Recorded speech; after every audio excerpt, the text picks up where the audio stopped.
Hello, hi అండి. బాగున్నారా? అందరూ బాగున్నారా అండి? చూడండి, నేను ఈరోజు దోశల్లోకి చట్నీ చక్కగా టమాటా, పల్లీలు, చింతపండు, కొంచెం మిర్చి, వెల్లుల్లిపాయి ఇవన్నీ కలిపి రోల్లో వేసుకొని చక్కగా చట్నీ చేస్తున్నానండి. ఎంత బాగుంటుందంటే నిజంగా చాలా బాగుంటుంది. నేను రోల్ తెచ్చుకున్నానండి కొనుక్కొని. నాకేంటంటే రోటి పచ్చడి అంటే చాలా ఇష్టం అండి. మనం మిక్సీలో చట్నీలు చేస్తాం కానీ అస్సలు రుచి అనిపించదండి. ఏదో చట్నీ చేసేసుకున్నాం, దోశల్లో వేసేసుకున్నాం, తినేస్తున్నాం అన్నట్టుగా ఉంటుంది. కానీ నేను ఈరోజు ఏం చేశానంటే నిన్న మార్కెట్కి వెళ్ళి అక్కడ అమ్ముతుంటుంటే కొని తెచ్చుకున్నానండి. నిజంగా మీరు కూడా ఇలాంటిది చిన్న రోల్ కొనుక్కున్నట్టయితే ఇలాగా దంచుకునేది కానీ ఇది రెండు రోలు మా చిన్నదనమాట, చిన్న కుద్దు దీనికి ఇది దంచుకోవడానికండి ఇది. అయితే ఇలాంటి మా చట్నీలు నూరుకునే రోలు కానీ కొనుక్కున్నట్టయితే అండి మన ఇంట్లో మనం అన్నీ చేసుకోవచ్చండి, హ్యాపీగా చేసుకోవచ్చు. ఏ చట్నీ చేసినా ఎంత రుచిగా ఉంటుందంటే చెప్పలేము. మీరు కూడా ఇలాంటి రోళ్ళు దొరికినట్టయితే తెచ్చుకోండి, చట్నీలు చేసుకోండి, ఏదైనా దంచుకోవచ్చు. ఇద్దరికి చట్నీ కూడా మనం రుబ్బుకోవచ్చండి, ఇద్దరికి ముగ్గురికి చట్నీ హ్యాపీగా చేసుకోవచ్చు.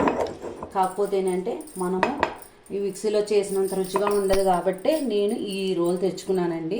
మన దగ్గర పెద్ద ఉంటాయి, రుబ్బు రోళ్ళు ఉంటాయి, శనికాళ్ళు ఉంటాయి, తిరగళ్ళు ఉంటాయి, కానీ అవన్నీ పెద్ద సైజు కదండి. నేను అందుకనే ఇవి మొన్న సూపర్ మార్కెట్లోని ఆ కిందన అమ్ముతుంటే నేను తెచ్చుకున్నానండి. చూడండి చట్నీ ఎంత బాగా వచ్చిందండి. ఇప్పుడు నేను ఈరోజు అండి దోశలు వేసానండి. ఈ దోశల్లోనండి ఈ చట్నీ వేసుకొని తింటే అండి అబ్బా ఎంత బాగుంటుందంటే చెప్పలేమండి. అంత బాగుంటుందండి. సూపర్ అంటే సూపర్ అండి. ఏదైనా చట్నీ చేసుకోవచ్చండి చక్కగాను.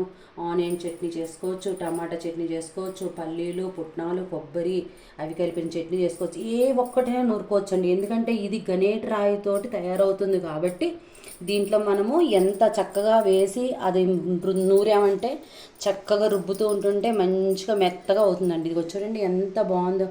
దోశలు బాగున్నాయి, దోశలతో పాటు చట్నీ బాగుంది. ఈ చట్నీ అలా తీసుకొని తింటే అండి ఎంత సూపర్ అంటే సూపర్ అండి. మీరు కూడా ట్రై చేయండి. మీరు కూడా ఇలాంటిది కొనుక్కోండి. ఇదిగోండి ఇలాంటిది కొనుక్కోండి.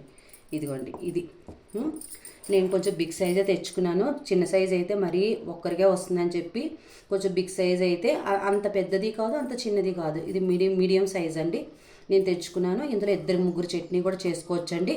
ఏవైనా చేసుకోవచ్చు. మనం పసుపు కొమ్ములు కూడా దంచుకోవచ్చండి. అలాగే మిరపకాయలు దంచుకోవచ్చు. ఎండుమిర్చి అప్పటికప్పుడే మనకి కారంగా తయారవ్వాలి. మనం అప్పుడప్పుడు కారాలు పెడతాం చూడండి, ఏది కాకరకాయ కారం అని, ఉల్లి కారం అని, టమాటా కారం అని ఇలా పెట్టుకొని మనం కూరల్లో వేసుకుంటాం కదా రుచిగా రావాలని. అలా తయారు చేసుకోవాలంటే ఇలాంటిది మనం తెచ్చుకున్నట్టయితే అండి హ్యాపీగా చేసుకోండి.